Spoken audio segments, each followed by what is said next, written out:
for in the next man? Pardon? What are you looking for in a man now to wear this clothes? I'm not looking for a man. Let's start there.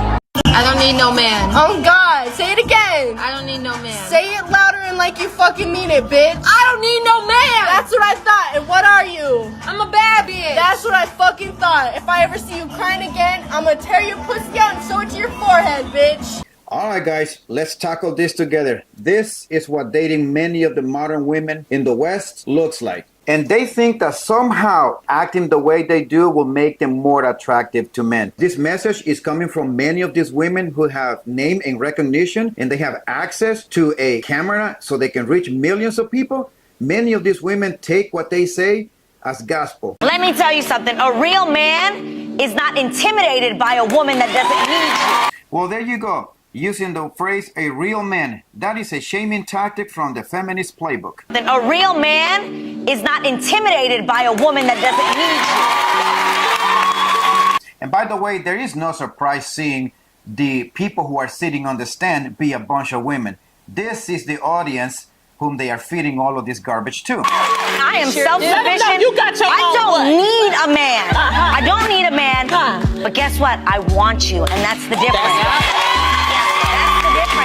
And if I choose you... Wait a minute, I thought I saw a dude over there in the audience, and he was not only clapping, but he was also nodding in agreement with the things that this woman was saying, right to his face. She basically told him, you are a worthless piece of shit, and he was clapping to that. You know what this reminded me, seeing this guy on the audience? Something that Bill Burr said in one of his comedy shows? Anytime I hear a guy say I'm a male feminist, I always just think that is the most pathetic, limp dick way ever to try and get some pussy. That's not to say, oh, because I make my own money, that means no man can buy me something or do anything. Let him know. I have my money, it goes in the bank, you buy me dinner. I will take this.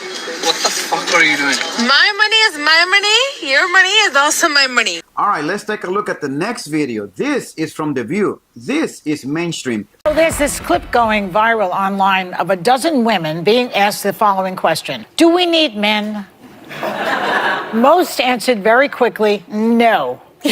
And only one said she thought women needed a man in their lives, only one. But when men were asked a similar question, do we need women, most of them said yes.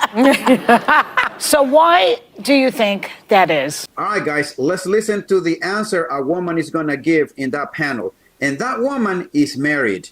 So let's see what she thinks of her husband. Because men are useless. I mean, and by the way, I want to differentiate between straight men and gay men. All right, let's see what she thinks of gay men. Let's go ahead. Because I think I would die without gay men. Nobody can gossip like gay men. Nobody can help you accessorize like gay men. Nobody can help you keep you from doing harm to yourself like gay men. But with the exception of somebody like Steve, I think Steve is very self-sufficient. That's Joy's husband. But like my husband, it takes a village of women to make sure that he's not emaciated, starving, and living in his own filth. Oh, so her husband is one of those guys. So she just gave us the description of the guy she married. In other words, she married a loser. He can, you know. Yeah. How about you guys? But you guys feel you guys are married. Now, this woman here is going to try to elevate her husband. With all of his skills, they still try to put him down. Check this out. I have Handy Manny at home. You know, he fixes everything. When things go bump in the night, he's the one that goes downstairs. When there's a bug to be exterminated, he does the extermination. Nope. When there is something to be fixed, he fixes it. He throws out the trash and he throws out the recyclables. I enjoy all the man stuff. So wait a second. I know what you're going to say, but wait. She's really talking about a servant, let's face it. No. It's a handyman she's talking about. No, it's a handyman. Oh, it's a handyman with benefits. We do not have... Well, but the things that you're describing, you could pay somebody to do that. All right, let's just flip the coin. A man that has money, also, he can pay for all of the services a woman say that she can provide for the man. What does the woman bring to the table? Oh, I can cook and clean. Well, I can hire a maid so she can come and cook and clean. Well, I can give you intimacy, I can give you sex. Well, I can also buy that. So what do you bring to my life? Because I can purchase all of those things that you said that you can bring to my life. We're not talking about that. What about the inner life of a man? That's what this is about. I need my man 3 to 4 times a week. What do you mean by that? Good for you guys.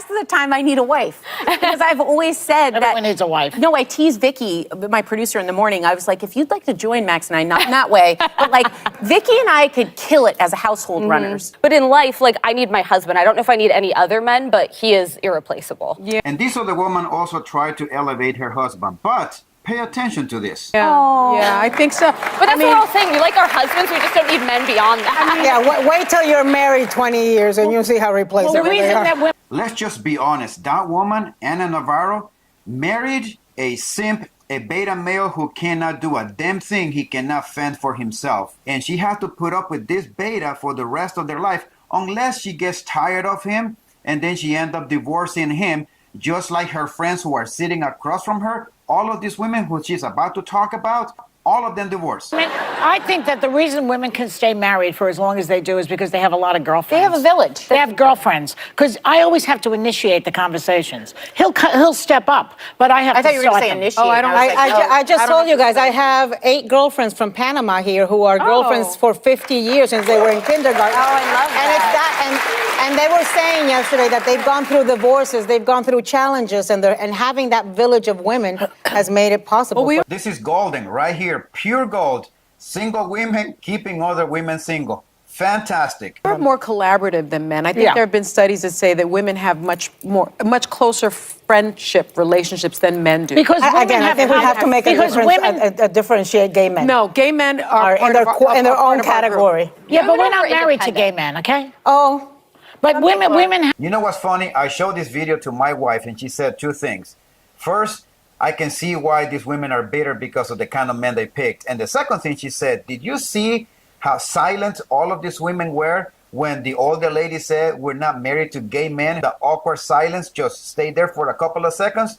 She said, I think that these women marry guys who are very feminine, and I would not be surprised if these guys are closeted men. Yeah, but we're not married to gay men, okay? Oh. But women have conversations about their feelings. Men talk about It's sports, socializing, cars, all that stuff. I don't know. My husband talks about his feelings with his Maybe he's friends. gay. Next. And the funny thing is that she was about to say, well, maybe he is.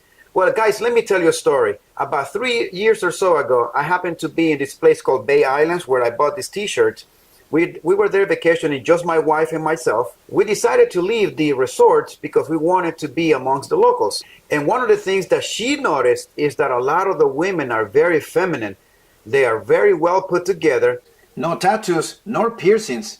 They were not fat either. And also they were wearing skirts with flowers.